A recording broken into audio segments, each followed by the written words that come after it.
pessoal, eu sou a Petina Rafa e em nome do grupo PET, Psico, da PUC-RS, apresento para vocês o nosso novo projeto que conta com entrevistados falando sobre suas vivências e produções. Vamos ao primeiro episódio? Então a gente está aqui com a psicóloga Laura. Hoje a gente vai falar sobre a temática do luto. A Laura, que é formada na PUC, é especialista em intervenção em situações de luto pelo CEF, mestre em cognição humana na pós-graduação da PUC, faz parte do grupo do NEPT, né, de cognição, emoção e comportamento. E hoje a gente vai falar sobre o luto e também da cartilha que foi feita, né, pela força-tarefa do Psicovida, que tem aí nos apresentado diversos materiais muito ricos, assim, e necessários para esse momento, né, Laura? Sim. Bom, a gente já estava, né, começando a comentar, né, como que esse processo, assim, esse momento atual, a gente tem vivenciado diversos lutos, né? Não só o luto das vidas, né, que tem sido em massa. E aí eu queria pedir, Laura, para tu explicar então um pouco mais o que é o luto para gente, para começar. Então, né, Rafa, a gente estava conversando, né, antes, o luto, ele é uma reação a uma perda, né? Então, é uma reação normal e esperada diante de uma perda, da quebra de um vínculo, né? Então, toda perda traz mudanças para a nossa vida, né? Seja a perda de uma pessoa que a gente ama, né, em função da morte, ou pelo término de um relacionamento, de um divórcio, né? Perdas também englobam, né, aposentadorias, né, mudança de casa, mudança de trabalho, mudança de curso, né, mudança de rotina, que é o que a pandemia também nos trouxe muito nesse momento, né, as mudanças da nossa vida. Todos nós perdemos alguma coisa, seja a nossa liberdade, contato com as pessoas que a gente ama, pessoas queridas também, amadas por Covid e por outras situações também, né, que não deixaram de acontecer. Então, o luto, ele é a reação a uma perda, né? E ele vai trazer, o luto, ele é uma reação única e individual de cada pessoa. Então, não existe um jeito certo ou errado de se lutar, né? Vai depender muito do nosso jeito também, de como a gente já encara outras situações da nossa vida. Então, é um processo muito único de cada pessoa, mas que engloba... Tu trouxe, assim, muito do que normalmente é esperado, mas a gente sabe que tem um luto complicado, né? E qual que seria essa diferença, então? Sim. É muito difícil a gente identificar o luto complicado, justamente porque o luto, ele é uma reação muito única e individual de cada pessoa, né? Então, é difícil a gente ter uma receita de bolo para dizer, isso é um luto normal e esperado, e isso é um luto complicado, né? Então, o que a gente precisa considerar é que, normalmente, com o tempo, né, as nossas reações de luto, elas vão amenizando um pouco, né? É esperado que o sofrimento ele vai diminuindo e a gente se adapte a essa nova realidade sem aquilo que a gente perdeu. Então, que a gente se adapte a uma nova rotina, que a gente se adapte a uma vida sem aquela pessoa que morreu, por exemplo. E o luto complicado, ele surge quando a gente apresenta essa dificuldade de se adaptar a todas essas mudanças, né? E como é que a gente reconhece isso, tá? Bom, ele vai ser caracterizado pelo prolongamento dessas reações, né? Prolongamento da tristeza, da saudade, né? Dessas alterações de pensamento, dessas alterações de comportamento, prolongamento disso tudo no tempo, né? E um prejuízo na funcionalidade da pessoa. Então, tem esse aumento do sofrimento, o sofrimento não baixa e a pessoa não consegue, por exemplo, fazer as atividades dela do dia a dia, né? Cuidar da casa, se encontrar com os amigos, trabalhar. Então, a gente vai reconhecer essa dificuldade de adaptação, essa complicação no luto, pelo prolongamento do sofrimento mesmo e pelos prejuízos na funcionalidade da pessoa.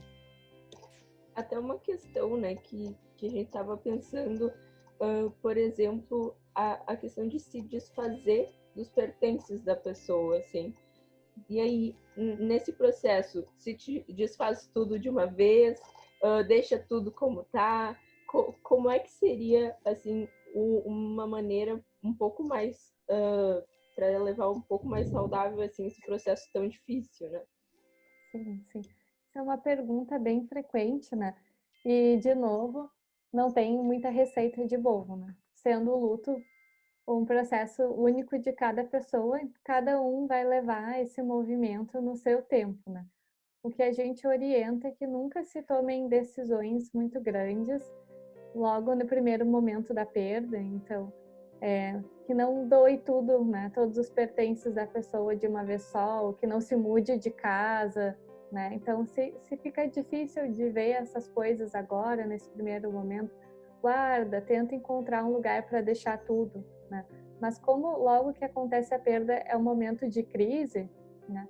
A gente não recomenda que grandes decisões sejam tomadas no momento de crise. Então, não é aconselhável tomar nenhuma grande decisão, doar tudo de uma vez só no primeiro momento, por exemplo, né? Então pode sim deixar de lado para pensar e depois cada um vai decidindo com o tempo, né, o que quer fazer com as coisas. Algumas pessoas decidem doar porque acreditam que vão estar honrando a memória da pessoa que faleceu, né, ajudando outras pessoas. Outras separam algumas coisas para guardar, doam outras, vão distribuindo entre os conhecidos. Então, nesse momento é importante que cada um tenha o seu tempo para pensar uma maneira que faça sentido para si, né? Então precisa fazer sentido para a pessoa a forma como ela vai lidar com essas decisões. Não é um momento fácil, né? Nunca é. Não, mesmo se a gente espera um grande período de tempo, igual vai ter sofrimento.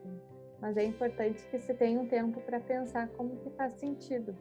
Não tem, de novo, uma receita de bolo. O luto é muito depende da pessoa, depende, né, do que faz sentido para cada um mesmo nessa história. Sim, né? A gente é tão único, né? Então o nosso processo é muito individual. Sim.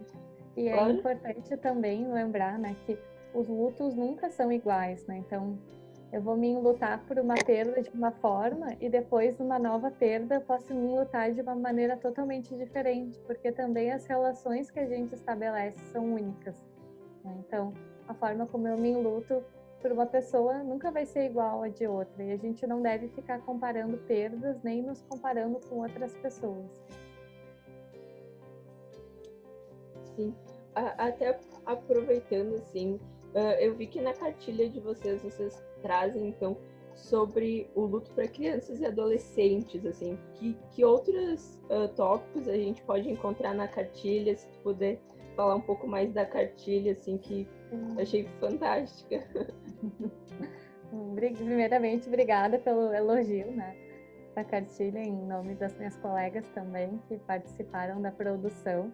Então, a ideia da cartilha foi justamente poder falar sobre esse tema que é tão difícil no momento que ele está muito presente, né? Na verdade, o luto e as perdas, é um tema que está presente na nossa vida sempre, mas acho que a pandemia deu um foco maior para essa questão, né? Porque a gente foi confrontado com um grande número de mortes, né? Todos os dias, e várias outras perdas, né? Perdas financeiras, né? Perdas de viagens, de formaturas, né? De celebrações. Então, o nosso objetivo com a cartilha foi poder dar visibilidade para o tema do luto e também para todos esses tipos de perda que muitas vezes não são reconhecidos ou que a gente não se dá conta, né, como sendo perdas, né? Então, na cartilha, o nosso objetivo ali ao longo dela é poder normalizar algumas reações do luto, né? Então, a gente fala bastante sobre o que é o luto, que reações são normais e esperadas, como que funciona o processo de luto, né? Algumas tarefas, né, que a gente pode ir cumprindo ao longo do processo para se adaptar melhor à perda. A gente passa também algumas orientações, né, sobre quando buscar ajuda, como identificar o luto complicado, como lidar com as crianças, né, como compreender o luto das crianças, como conversar com as crianças sobre a morte, sobre outras perdas, né? Leva uma criança num velório ou não leva, né? Como decido isso, como lido com essas situações com as crianças e com os adolescentes. Então tem bastante informação sobre isso. Até colocaram para cada idade, né? Assim, eu achei muito interessante, assim, muito colocando, né, como cada fase é única, assim, e deve ser levado isso em consideração, né? Sim, com certeza. A gente coloca também bem distinto, né? Como é a compreensão da morte em cada idade, porque a compreensão da morte ela vai evoluindo conforme o desenvolvimento da criança, né? Conforme o desenvolvimento sociocognitivo dela. E além disso, né, na cartilha a gente também traz algumas orientações sobre como ajudar alguém que está enlutado, né? O que falar, que é uma grande dúvida das pessoas. O que eu digo para uma pessoa que perdeu alguém, né? Como é que eu posso ajudar? Então a gente dá algumas dicas também, né? E também traz sobre as novas formas de despedida, né? Os novos rituais em tempos de pandemia, porque os rituais são muito importantes, né? Tanto rituais fúnebres quando a gente perde alguém, como também celebrações de aniversários, né? De formaturas. Então, tudo isso são rituais que marcam a passagem de um ciclo para o outro, né? Marcam mudanças, e esse período da pandemia nos fez repensar muito os funerais, as celebrações, né? Nos convocou a ser criativos, a pensar novas formas. Então a gente também aborda esse tópico na cartilha. Sobre esse último, será que dava para dar algum spoiler, assim? Eu acho que é importante para a gente até ampliar, né? Que outras estratégias que a gente pode adotar para conseguir elaborar melhor o luto, para poder fazer o processo de despedida? Nossa grande maior orientação em relação a isso é que as pessoas tomem o seu tempo para pensar esses rituais e que possam planejar algo que faça sentido para elas, né? Então, vamos pensar na morte de alguém próximo, né? Assim, os velórios, eles estão acontecendo de forma muito rápida, né? Assim, muitas vezes com o caixão fechado, e as pessoas sentem que não podem dar a despedida que essa pessoa querida que morreu realmente merece, né? Então, a gente orienta, por exemplo, que, bom, tome o seu tempo, né? Não precisa logo que aconteceu a morte também planejar algo muito criativo, né? Uma super despedida, mas que tome o seu tempo e pense, bom, o que eu gostaria de fazer para essa pessoa, para homenagear ela, para me despedir, né? Então, a gente traz algumas ideias também, como videochamadas com pessoas importantes, carreatas, né? Álbuns de fotos, memoriais online. Então, mas a nossa grande orientação é isso, né? A gente dá dicas, mas o importante é a pessoa, no tempo dela, pensar em algo que faça sentido mesmo para ela, né? Que vá contemplar a relação dela com essa pessoa que morreu, por exemplo. Eu achei até muito bonito, assim, as redes sociais também se adaptando, né, de alguma forma, assim, o Facebook trazendo essa opção, né, de colocar o perfil, assim, quase como um memorial, assim, novos jeitos de a gente poder demonstrar, né, nossos sentimentos ali. Laura, não sei se tem mais alguma coisa que tu queria trazer.